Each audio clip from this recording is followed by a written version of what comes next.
సన్నాలకు ప్రభుత్వం అందించే 500 బోనస్ పక్కదారి పట్టించడం కోసం కొందరు చేసిన ప్రయత్నాలను మంచిర్యాల జిల్లా అధికారులు కట్టడి చేశారు. బోనస్ కాజేయాలన్న నెపంతో ఎంఆర్ఓ సంతకం ఫోర్జరీ చేసిన ఓ బీజేపీ నాయకునిపై కేసు నమోదు కావడం సంచలనంగా మారింది. దన్నెపల్లి మండలంలో 500 రూపాయల బోనస్ కొరకు ధాన్యాన్ని పక్కదారి పట్టించేందుకు యత్నించారు. కొత్త మామిడిపల్లి గ్రామ రైతుల వద్ద కొనుగోలు చేసిన సన్న వడ్లను జమ్మికుంటకు తరలిస్తుండగా సురేందర్ను రెవెన్యూ అధికారులు పట్టుకున్నారు. 295 ధాన్యం బస్తాలను కొనుగోలు చేసి జమ్మికుంటలోని ఓ ప్రైవేట్ మిల్లుకు సురేందర్, నరేష్లు తరలిస్తుండగా దాడులు చేశారు. తనిఖీలో ఫామ్ 10 పై ఫోర్జరీ సంతకం బయటపడింది.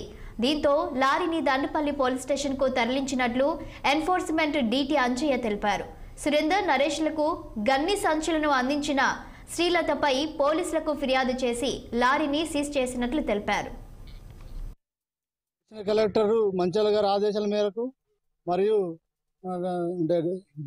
డిఎస్ఓ మంచాల గారి ఆదేశాల మేరకు ఈ దండపల్లి రావడం జరిగింది. దండపల్లి అంటే ఇప్పుడు మన ఇల్లీగల్గా అంటే ఈ దండపల్లి మండలంలో అంటే 2500కు, 2300కు, 2400కు అంటే ప్రైవేటు వ్యక్తులు కొని రైతుల దగ్గర కొని మళ్ళా వేరే అదే ప్యాడ్ సెంటర్లలో 26 అంటే 2200కు అమ్ముతారన్న పక్క ఆదేశాల మేరకు మేము ఇక్కడ దండపల్లి రావడం జరిగింది.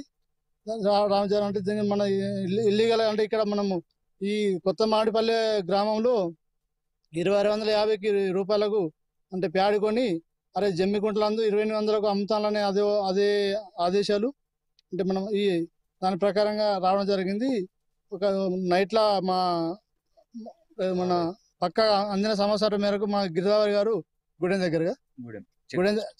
చెక్ పోస్ట్ దగ్గర ఇల్లీగల్గా అంటే మనం వెళ్తుంటే మన ప్యాడీ లారీని పట్టుకొని తీసుకొచ్చి పోలీస్ స్టేషన్ దండపల్లి అందు అంటే మనము సేఫ్ కస్టడీ పెట్టడం జరిగింది. శబరిమల వెళ్లే భక్తులు ఓవర్ మసీద్